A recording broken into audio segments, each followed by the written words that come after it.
Hey everyone, I'm Ahmed Al Yakbar, and this is See Something, Say Something, back from hiatus. Now, if you're listening to us on your podcast feed, that's probably a very familiar intro to you, but we're adding something new to the See Something, Say Something family, a YouTube channel. And this is our very first video, thanks to a grant from the Google News Initiative Creator Program for Independent Journalists. Now, if you've never tuned in before, See Something, Say Something as a podcast is celebrating almost 5 years of being on the air. We came to be around the time of Trump's election, and we've been reporting on American Muslims as an independent show for a couple of years now. We've won a Wilbur Award for our reporting on religion in a secular medium. We've been in the New York Times. We've spoken to cab drivers. We've spoken to Rami Youssef. We've spoken to Olympians like Ibtihaj Muhammad. It's been an amazing journey, and I'm really excited to add some new elements to the show.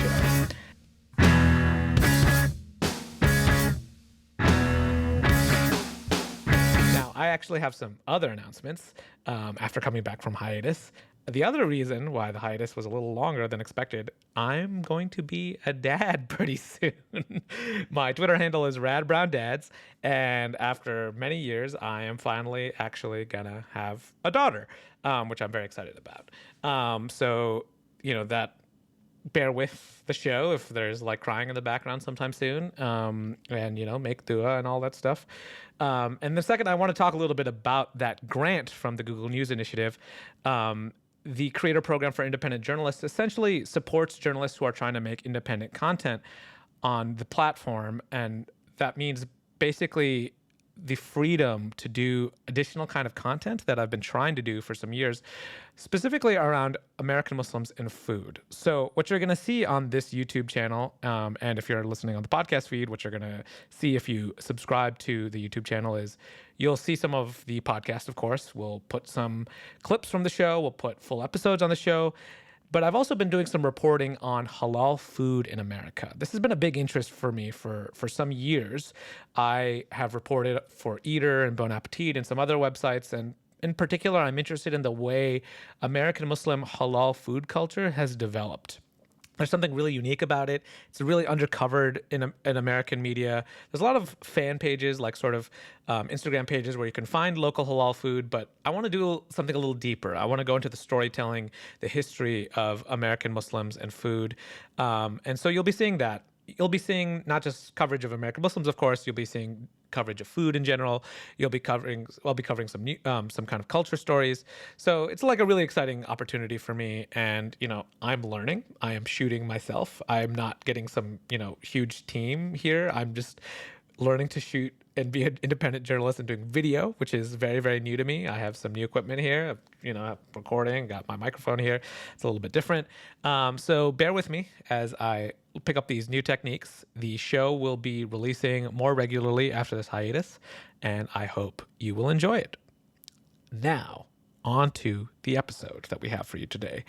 I kind of thought of this as like a soft reset for the show. So I wanted to kind of think about the ways in which we can kind of categorize the Muslim community. And in many ways, one of the central elements of the Muslim American experience that is over-centered, but also worth studying is the mosque. Not all Muslims go to the mosques in America. Not all Muslims are comfortable in the mosque in America. And we've covered that a lot. But as a center of the community, what is a mosque? Who is attending them? How frequently are they built? How frequently do they close? These are the kind of questions that I had. And our guest today, Ihsan Bagby, is a statistician. He's somebody who has done polling on the mosque in America for over 20 years. He has been somebody that when I report on American Muslims, I've relied on him quite a bit. And I think he's a valuable resource of a lot of information that is necessary to understanding Muslims in America. He just released a mosque report this year that will be linked to the episode description, and you can take a look at that, and you'll really gain a lot from that. But I also had some questions I wanted to ask him, so we brought him on for an interview. And just so you know, there's a little bit of audio feedback on his track, but he's a very interesting speaker, and I think you'll really benefit from his work like I have. All right. Here is Dr. Ihsan Bagby and my interview. And I'm going to go away now. There's no going to be no video here because, you know, just we're adapting. But hopefully we'll add more video into the future of See Something, Say Something. So before we get into this interview, I'm going to ask you to please subscribe to the See Something, Say Something YouTube channel. That'll be linked in the episode description. Or if you're watching right now, you can subscribe right now.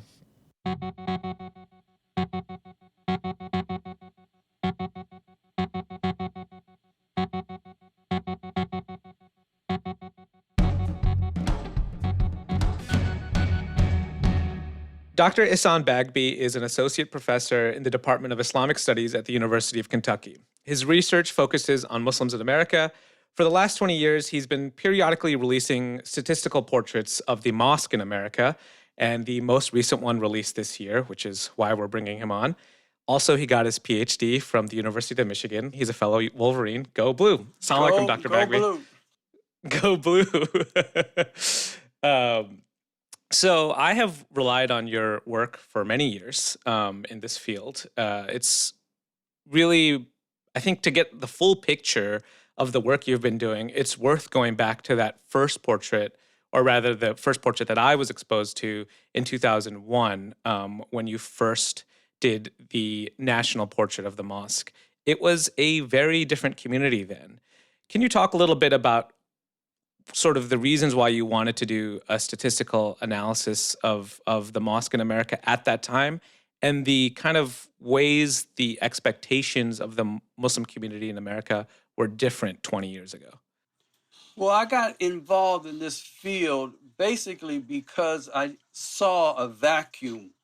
In the 1990s, Muslims in America, Islam in general, became a target. If you look at the origins of Islamophobia, you see it emerging in the early 1990s as Hamas became an enemy, and the various forces kind of collected to focus on Muslims and Islam. And so there were a lot of messages being put out there about the danger of Muslims in America and mosques and things like that.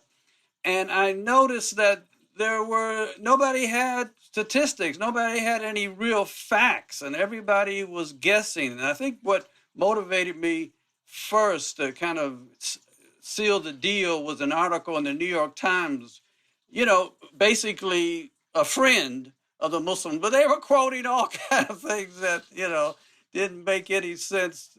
And so I said, no, somebody needs to get involved to make known to people the reality. And so I got involved in this. My actual PhD is in Islamic studies, is Usul al-Fiqh, actually, which I still love, and I still, keep my feet wet in that field. But well, that's funny because I was looking at your class list and I saw all those different things. I really know you mostly for the statistical analysis. So I saw you teach classes to the students, I'm assuming, at University of Kentucky. You teach them about kind of the deen and Islam too, kind of give some of that stuff too. So I thought that's very useful underpinning, right, for understanding how mosques are organized. But continue, please. I must have some leaning, something deep inside that enjoys this type of statistical work. My BA was in sociology, and I actually studied under the leading scholar in the field of religion, the study of religion, Milton Yinger at Oberlin College. So I do have background in it, and I guess I found my second love. So that's the reason I got involved, and I was in a very good situation where I was the head of a research organization that was interested in doing this type of work. And so I got involved and then invited in 2000, actually 1999, in 1998, as the group started building up capacity. This was a group headed by Hartford Seminary, and their intent was to bring together all the religious groups in America, every faith group, every denomination, to basically do a study of all congregations, all U.S. congregations in America. And they knew I was interested, and so they invited me to become part of this to do a study of the Muslims of America, the mosque in America. And so that was the open door. And I went through it like gangbusters and, haven't left it since. So I enjoy it. I feel there's a contribution that I'm making. And but my real focus, this is professional. So I am very clear that this is a professional endeavor. So I am a researcher first, but I am a committed Muslim also. And so I really want this work to be beneficial to the Muslim community. I want them to look at it, study it, gain knowledge from it so that they might improve, they might strengthen, and I hope to be an advocate for that improvement and strengthening also. Right. But first, you have to know your environment. You have to know what is the situation, what are the facts on the ground, and then you move to analysis and then solutions. Right. Well, so it's interesting. In a way, what you're describing is what I think myself and a lot of community members that I knew did in 2001, which was a reaction. Right, like there was an increased interest, there was an increased provocation, and it seems like the material was lacking. So I think let's move forward in time a little bit. What are the ways in which you've seen mosques take more control over their own narrative and Muslim American communities move perhaps away or maybe still staying in that reactive lens? Well, I think the American mosque in 2020, even in 2000, was very different from the mosque in the 1970s, the 1980s, even the 1990s. I think kind of a new reality of mosques started to coalesce in 2000. We began, the big numbers of Muslims in America, both immigrants and converts, and I'm a convert. I converted in 1969, so I'm one of that cadre that came into Islam in the 60s, 70s, and then in the 1990s there's another increase, another blip in terms of new converts. So this is a very different community than the community of the 1930s, 40s, 50s. But still, the community that developed, starting in the 1960s, evolved. And I think in 2000, you see the basic parameters of that new community. I wish we could have studied in 1980 and you really, in the 1970s, you really would have seen a lot of differences. Because I can remember the 1980s, we were discussing in heated debates whether to become involved in politics. In the 1990s, we were talking the same question, whether we really should be involved in America. Should we call ourselves American Muslims? Right. I remember I stood up in, my main mosque in Raleigh, North Carolina, a big immigrant masjid, and I in my talk to the community, I mentioned American Muslim, that, we're American Muslim, and somebody got up and shouted me down. We're not American Muslim, we're just Muslim. Okay. Right? Wow. What a different world. It was a different world. But, when I was in the field in 2000, the basic understanding that we are American Muslim and we have to commit ourselves to participating in America that argument had basically been won. And so what we see from 2000 is an increase in involvement and understanding that we are American Muslim, that our mosques have to be community centers, that they have to be sources, a nexus of activity. So all of that has not changed substantially. It's basically the same trend that I chronicled in 2000 has remained. It's just Mm. improved. And we know the warts and the problems of mosque, but for the most part, the statistics, and I'm the first to say we have a long way to go. We still have uh, much development to realize, much more involvement. But still, statistically, overall, the picture is a very good picture of our Muslim community. And with all the criticisms we might have, I think the first reaction is to be proud of where our community is and how our mosques have advanced. Just a functional question on the Raleigh thing. Was there a reason you hesitated there? Did you not want to share your mosque or anything, something like that? Well, We won't yeah, it was include the this. Islamic Center of Raleigh, the main mosque, main masjid there in Raleigh. I love it very much, and they've changed. I mentioned that. So that's Here's kind another story. Here's another story to show kind sure. of the change. So, I was actually active in another masjid, and we fed the homeless, the big, gigantic county homeless shelter.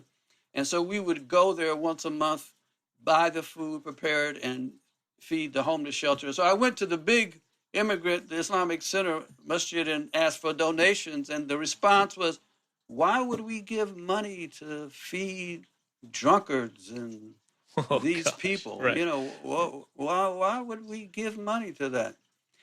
And that's 1990s, right? Mm. The same decade I was, called out about saying we're American Muslims. But, however, after 9/11, the whole Muslim community evolved. And so they became the main supporters. The Islamic Center became the main Right. supporters Right. of the Feeding the Homeless program, and one of the catalysts for involvement in politics and, involvement in society. So I'm saying that, and I'm very proud of the Islamic Center, but I'm saying it simply because clearly they evolved from the Mm. 1990s, and our Mm. Muslim community has evolved greatly Right. since the 80s, and particularly the 90s. Right. So your hesitation was more about not throwing them under the bus, Yeah, if that yeah, makes yeah, sense. yeah. That they've got And okay, got it. because I love the Islamic Center very much. They're a wonderful community. So on a personal level, I mean, I think so stepping back to kind of a religious studies lens, I think what's interesting when I did a little bit of study, I don't haven't done this for nearly as long as you. I've transitioned right from studying Islam in America from an academic lens to becoming a journalist. But I have to say one thing that I think is interesting is the way in which America has influenced the shape of the mosque and the idea of like my mosque, my congregation, which is a very like American Protestant concept. I wonder, like you're talking about the Islamic Center of Raleigh as my mosque in a way, my congregation.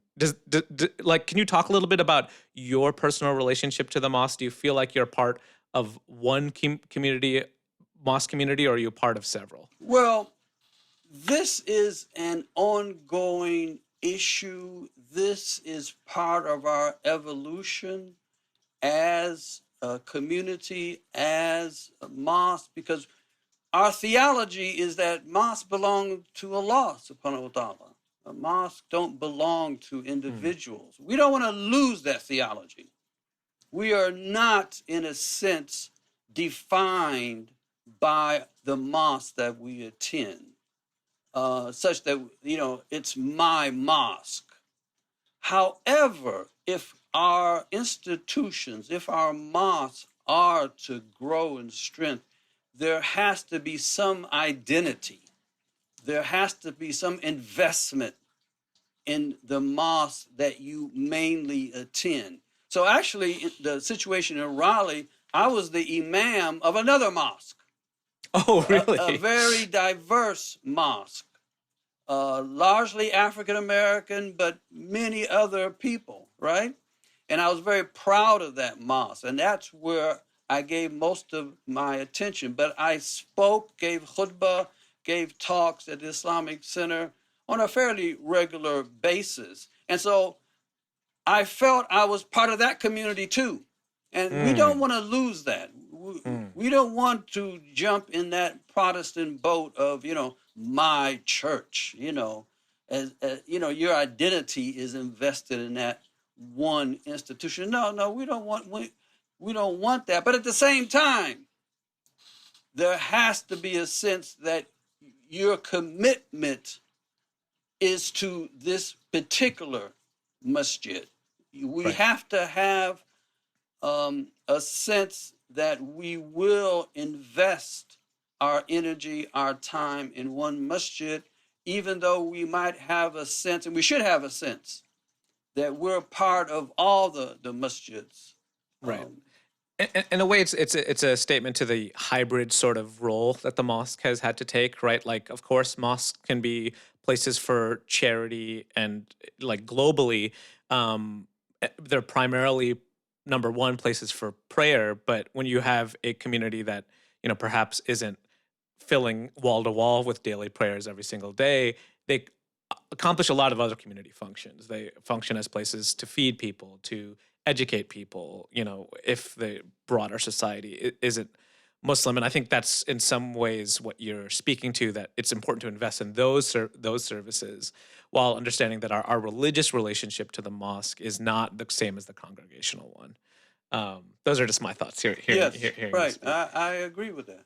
So we're going to get into the data of this 2020 report soon, but I want to talk a little bit about terms and like the choices you've made. So I think there has been, since 2001 in particular, a growing public criticism amongst, I would say my generation of young Muslims, that the mosques don't service them. We've seen documentaries like the Unmosqued documentary, which came out in 2014, the Side Entrance blog, which was about, lack of access for women in many mosques, things that you've addressed, of course. But I wonder, what's the limitations of looking at the mosque for Muslim America? Does the mosque represent Muslim Americans? Is there another, kind of Muslim America that is kind of being elided or not seen in this data?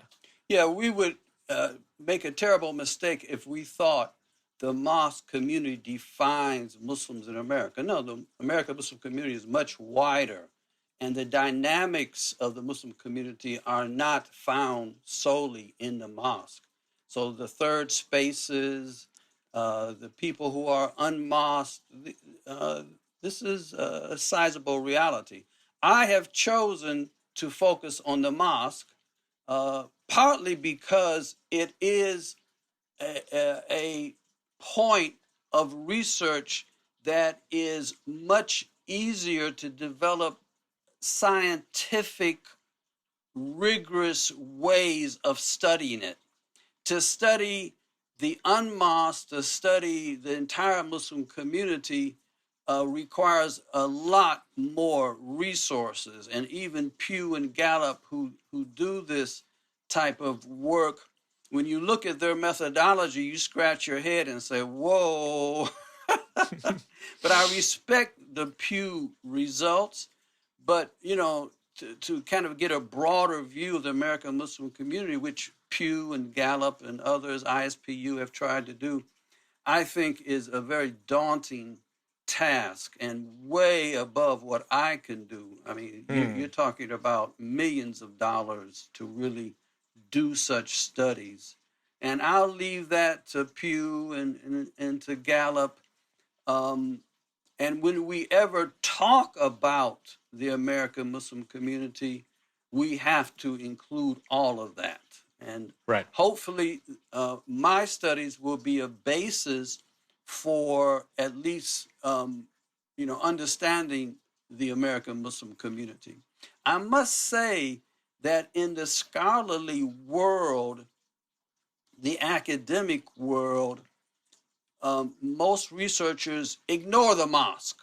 And Hmm. I think this Hmm. is a prejudice, kind of anti-religious, if you will, or anti, uh, organized religion prejudice. But the reality is that you won't find much research on the mosque. And I think to understand the American Muslim community in terms of the people who practice Islam, the study of the mosque is the best place. And even Pew has shown that the majority of American Muslims do practice Islam. And we hope that will continue. But the the reality is, where do practicing Muslims kind of show themselves and demonstrate their commitments, that type of thing? Well, it's the mosque for the most part. And even those institutions outside the mosque. I've been involved with CARE, for instance, from the very beginning, a big time supporter of CARE. But CARE would have trouble existing without the mosque. It's Right. their recruiting ground, it's their Mm. fundraising ground, it's their publicity vehicle. So I know so many of the Muslim organizations need the mosque. And so we should think of the mosque as people practicing their faith, doing the activities, but also as a nexus, as a place where Muslims of outside of the mosque connect. It's interesting what you were saying about the dearth of scholarship. I've spoken to a few scholars that I know who have spoken about how there is just this huge swath of history and anthropology of American Muslims. Like there's documentation of you could dig into the archives, right? And of local city halls and planning documents for these mosques. And there's just a lot of work to be done. So it's a if you're a grad student listening to this, it's a potential area of study that we could all benefit from, to look at the ways in which American Muslims have evolved even before the 9/11 moment, right? Which we've identified as sort of a reflective moment. There's still a lot of information prior to that that I think is very useful for the community. Okay, so let's get into some of your findings. I think one of the most interesting things reading through it is the way in which you've categorized different types of mosques. There's a lot of different ways we could think about it, by ethnicity, by leadership structure, by sort of their religious commitments. Were some of your findings in this recent 2020 report about what are the different kinds of mosques in America? Well, ethnicity does not define mosque unless you're talking about the split between African American and non-African American. So African American masajid have their own characteristics. But let's say a South Asian masjid, a Arab masjid, or whatever, do not in and of themselves uh, distinguish themselves from one another. Right. The main distinguishing aspect is what I have called Islamic approach. And simplifying what I have uh, found is that mosques are divided almost evenly, but 55% take an approach that I've called a contextual approach in understanding Quran and Sunnah, a flexible approach, approach that is open to taking into consideration the purposes of the law and the circumstances in which they live. But I must underline that, from a non-Muslim perspective, this is still conservative, quote, quote, conservative, in the Right. sense that they hold fast to the authority of Quran and Sunnah. So this is not questioning that, but the fact that they feel that those foundational texts should be interpreted with an inclusion of understanding the spirit of the law and not just the letter of the law. Right. And so 55% of mosques answered that this is their approach to understanding Islam. And the other two approaches basically look to the past, either look to a madhab or look to the great scholars of the past. The emphasis being on the past, right? They prefer the consensus of the past. Now, one of the things that the 2020 showed is that those mosque leaders that say that they follow one particular madhab has decreased. Mm. They are, I think, down to a little less than 10% now of all mosques. And I think that is the story of the evolution of mosques, where the diversity has finally kind of put an imprint on the mosque, where the founders were, let's say, Hanafis, right? But Mm-hmm. now they Mm-hmm. have Malikis and Shafis attending, and it's just very hard for them to insist to the community that we're only going to follow Hanafi. They have to open their understanding to other, or let's say take in consideration other ways of thinking, but still looking to the great scholars of the past. So anyway, this is the division that is decisive in other responses. So, one of the ways you determine whether a variable is important is whether, when you look at other issues, you see differences between those who say we take a more flexible contextual approach and those who say we just look to the past, the great scholars of the past. And it does play out, in many, many angles. So that is the more determinative factor in mosque. And I must add that, Salafi thought, which I would say has its heydays in the 1990s, and was on the radar screen in 2000, but by 2020, it's virtually disappeared. Right. I found Um, that so it's, fascinating. it's less than 1%. I think it was like 0.04%. So um, that's part of the evolution of the Muslim community. But I must say that even what might be termed the more traditional approach to understanding the Quran and Sunnah does not play out in the question of whether Muslims should be involved in American society. And in fact, in Right. 2000, I was really surprised. I thought that there would be a lot more reluctance of those who follow the more, quote, unquote, traditional approach, a lot greater reluctance in being involved in American society. But no, not in 2000. And the figures have continued to improve.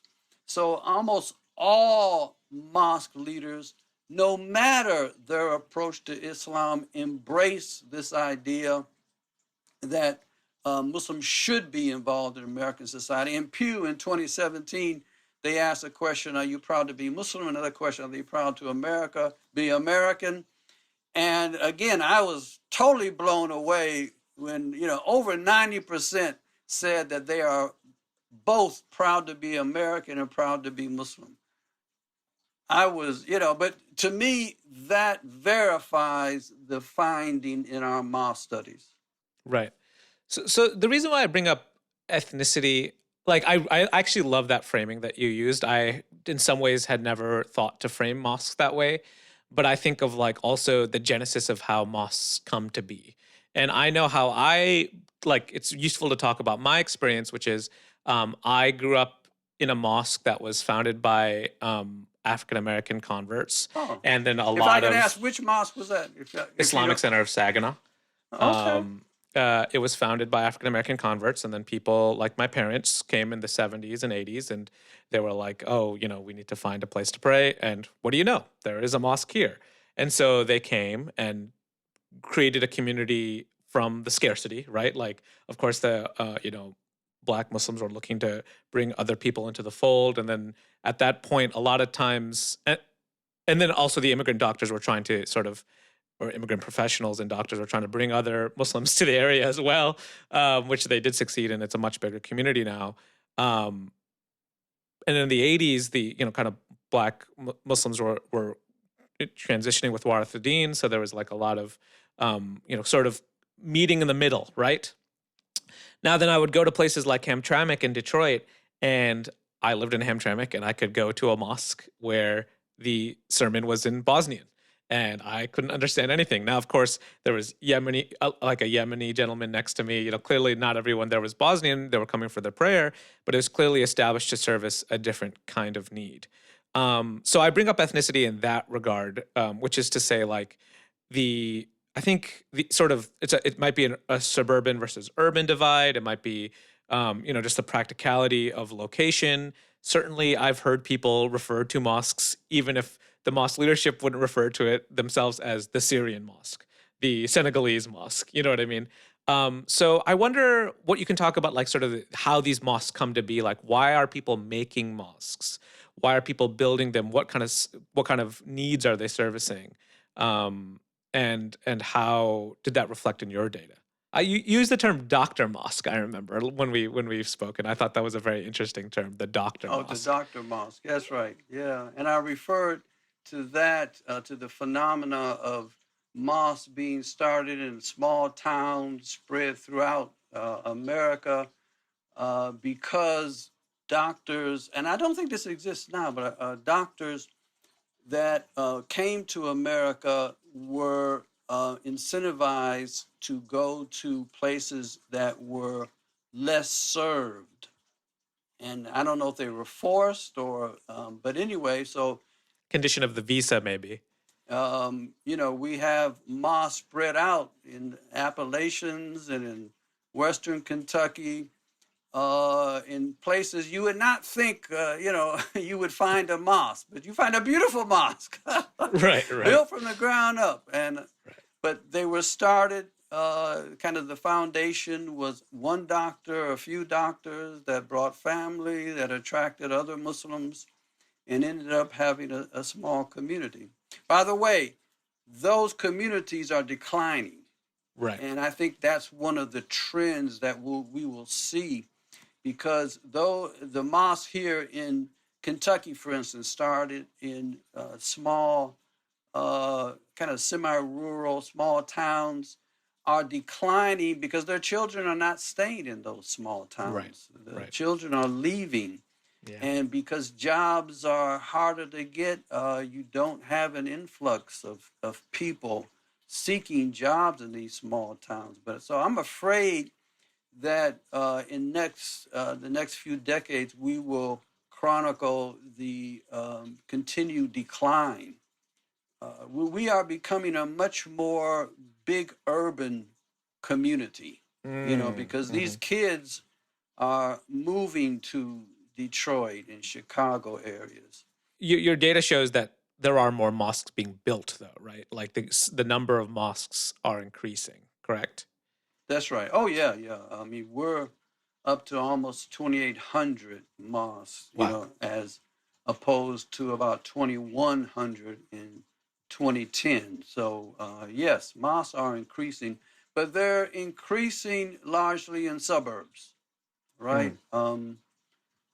And so that the big decline in mosque in inner cities, mm. downtown areas, sharp decline in mosque in small towns, right? And fairly large increase in mosque in what we call old suburbs and newer suburbs. So suburban mosque. So this is kind of the age-old story of immigrants who do well economically and move out of, the areas that they initially moved to as they moved up the economic ladder. And the same is true for African American converts because mosques started in the 60s and 70s, were deep in the hood, in the Black community. Uh-huh. and that's where they belong. That's where people live, but they don't live there anymore. And Right. so African Americans have the same problem. Uh, their mosque, uh, well, they have a problem in the sense that they want to maintain their mosque in the inner city, in the black community, but that's not where they live. And that's a dilemma that African Americans face. And if, going back to your initial question about why mosques are, are established, I mean, we did not try to tackle this question, but Mm. clearly, anecdotally, as I talk to people, mosques are started, I think, mainly simply because people move to a new area, and after a time, a critical mass is formed, and after a time, they just get tired of traveling, 20 miles to get to the old masjid. And so they decide to establish it. And I think that's why you have the growth in suburbs, because uh, families are moving out to the suburbs in their Right. new beautiful houses, and after a time they say, well, why don't we start something, and for a long time I was a resident in Indianapolis, Indiana, and we had the only masjid in the 1980s, right, um, in Central City.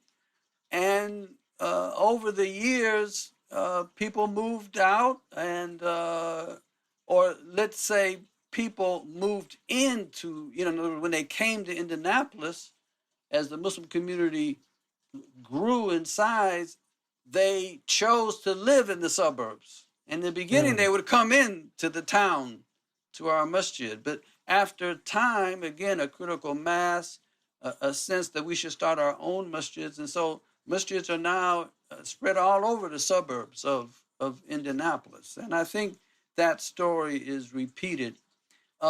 There also is an ethnic aspect to it.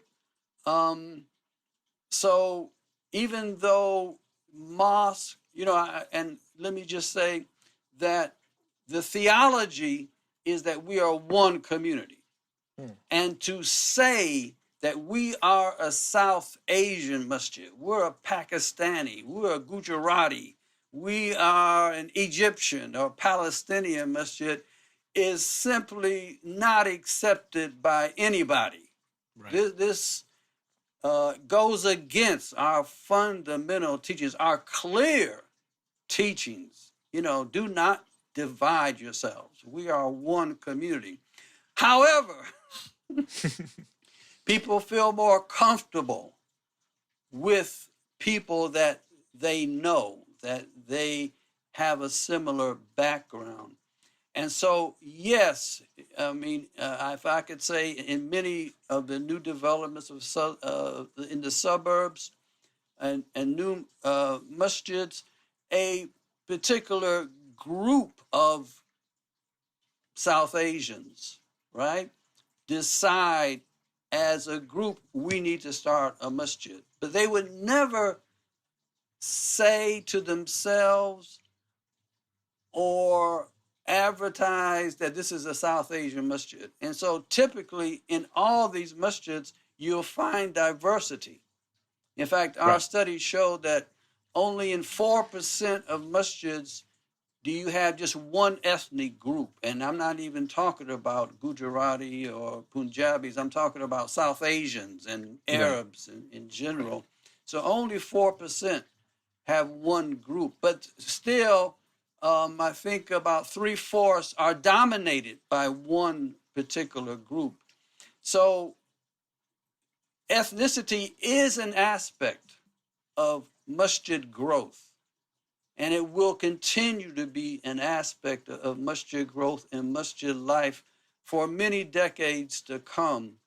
But it's clear that the Bosnian masjid that was started in what, 1900 some, 1908 in Detroit, are not attended by Bosnians. Right. The demographic shift happens. Right. There's a Right. big demographic shift, and I think that will happen, but it Right. will take time.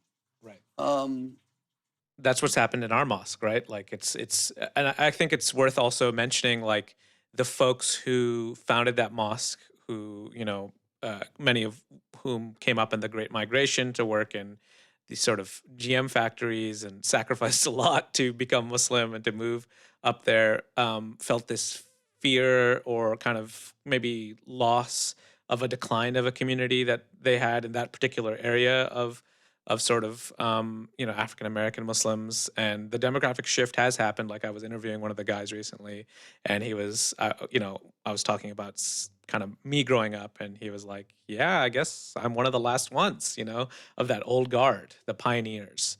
So I wonder what you can say about what's happening with specifically these African American mosques. yeah, the first report that we issued had for me a very surprising result, and if I might say, for me, a very shocking result, which showed the decline in the number of African American masjids and also in the percentage of African American Muslims that attend masjids.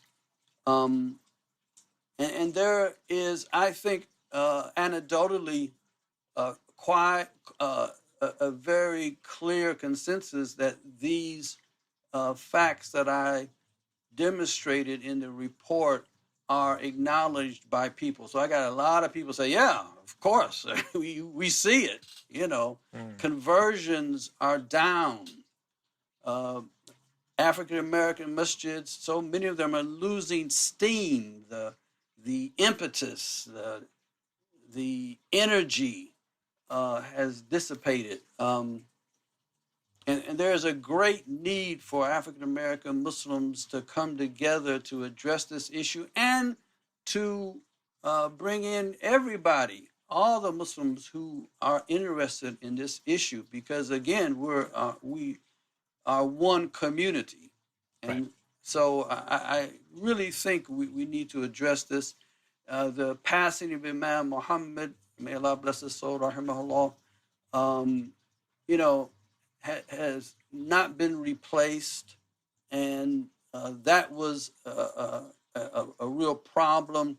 And the inability of what I call the historically Sunni African American mosque and the mosque associated with the Imam Warathudin Muhammad, their inability to really come together and forge a unity to uh, capitalize on their joint human and financial resources has also been an obstacle. But this is a worrying Hmm. uh, development, I think. Right. So I want to move into a little bit more of the political and internal looking work that you did. I also want to acknowledge that, of course, like to me, part of this show is also about this kind of amazing. I don't want to say contradiction, but just like tension of being like Muslim in a diverse community, that you have your own history and you're sort of specifically bringing it to a community of people with very many different histories, and you acknowledge your own history. Of course, there are some people who say the culture is not a part of our religion at all. That's been a fight as well, but I want to acknowledge like that tension. Like I'm not at all like I'm very much into this like kind of cosmopolitan ideal that American Muslims have, and I want to acknowledge that point you've made. And the other thing that I wanted to acknowledge is the kind of underpinning this thing about the growth of the mosques is that Muslim Americans appear, like if you would compare them to other religious groups, to be having less challenges around. Certainly, there are challenges, but there are less challenges around religion, which is something that has been a problem for a lot of faith communities: the declining attendance, the declining, you know, churches and synagogues. So I wanted to also acknowledge like that sort of your work and some of the Pew work shows that Muslims are in a better state compared to other religious communities. Does that seem correct to you as well? Oh yes, no question about it. Okay. Largely because we are still first generation immigrant and first generation convert. Right. Um, and the energy that we bring to that choice that we're going Mm. to keep our identity as new Mm. Americans, based using religion as the means of keeping our identity, and the new convert who has chosen to base their life on this new worldview. We're still in that kind of era. And also, by the way, very few people point out that worldwide Islam has been enjoying a revival, Mm. since the late 1960s. It really emerged in the 70s. We're still living in an era of Islamic revival where that first generation that came over were energized, you know, to embrace Islam and to practice Islam. That Right. was not true in generations, before World War II, and even Mm. soon after World War II. You were desincentivized to practice Islam, right? Um, so That's so interesting. Yeah. partly because of our situation, but partly because of the world situation of Islamic revival. So we are, as you said, in a very good shape overall. My Christian colleagues, are so jealous of us, That's funny. because actually our study is part of a larger study of all U.S. congregations. I see. So the Muslims show up very well. We might bemoan certain aspects, and nothing wrong with that. There's so much more room for improvement. But Christians envy very much this the state of the mosque in America today. So, one of the questions I wanted to move into, which has been sort of one of the big criticisms of mosques in America, is how included women are. You developed a rubric that you judged mosques on. Could you tell us a little bit about that rubric and what we're seeing with mosques? So the idea that we had was to try to develop what's called a scale, and we call it a, a woman friendly scale of a score of excellent or good and poor. And it was developed in conjunction actually with colleagues who worked on this report. In 2010, we developed it in 2010, and that's Aisha Adawiya and Sarah Said, who worked with me and, in fact, co-authored the report on women in the mosque. And basically, we looked at a few factors. One, does the mosque allow women to pray in the same musalla without a divider, right? And we also would say that there is no divider if they gave women a choice. So if Mm. the mosque allowed women to pray in the same musalla, but also had an area that was completely isolated from the musalla, we would code that as having no barrier.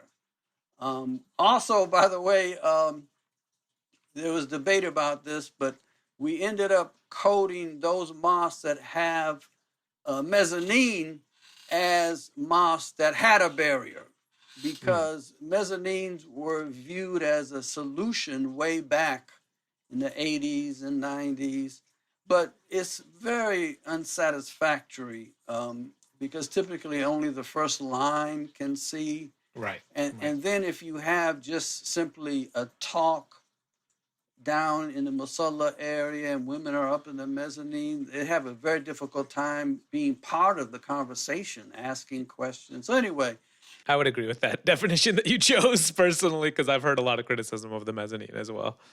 so that's the first variable, whether they have a barrier that completely isolates women. The second is, do women serve on the mosque board, right? Are they allowed to serve?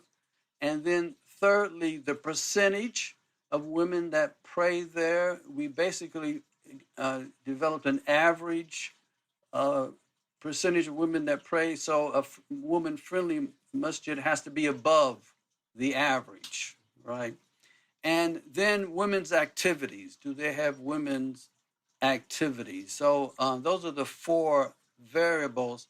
And the excellent mosque, or the mosque that is called women friendly, is a mosque that has all four of those variables, and then on down the line. And so from 2010, when we started, uh, there are not a lot of mosques that score Sure. excellent, that Right. score as a woman friendly mosque. But I must say that percentage has increased. So if a mosque scored or had all four of these variables, they were called a women friendly masjid. And so in 2010, only 14% were women friendly. And 2020 improvement, but still a long way to go. Only 19% were women Right. friendly. So moving in a good direction, but still, a glass half empty. Uh, Part of the report in 2020 shows that the argument that women do not belong on a mosque board, they should not have any leadership positions over other male Muslims, has uh, lost Mm. because only 7% of mosques do not allow women to serve on the board. So, and in 2000, it was over 30% of mosques did not allow women on the board. So you see good movement. And now almost two-thirds, over two-thirds of mosques have women on the board. And that's a good improvement. So again, glass half empty, half full. So definitely movement. And this is one area that needs to be addressed. Somebody needs to bang the drums very loudly that this is critical for maintaining the interests of young adult Muslims in mosques. Because overall, we're doing well, but the danger signs are all there. We all recognize them. Um, and if mosques do not really embrace this ideal that women need to be involved, need to be empowered in the mosque, we're going to see a decrease in our young adult attendance and participation in Right. mosques. I mean, I mean, take an even more negative view, perhaps, than you, because if you were for the average Jummah attendance, for instance, we're still looking at under 20% in most cases are women. So even though there are different religious views on whether or not women are obligated to go to Jummah, certainly that number, I think I would like to see that a much higher number. And it also doesn't account for factors like what is being said at Jummah, right? Like perhaps there are things, even if they have no divider, they have like some activity, there might be other things happening that can't be captured in the data that make it an uncomfortable environment for women. So yeah, I even though I agree there is some change, it feels too incremental to me as It opposed to feels too slow. too I slow. would agree with that. Yeah, Yeah, yeah. yeah, We need to speed up this process, inclusivity, for women, for young adults, for new converts. Uh, the ISPU did a wonderful study a few years. I participated in it trying to understand what is the inclusive masjid, what are the recommendations.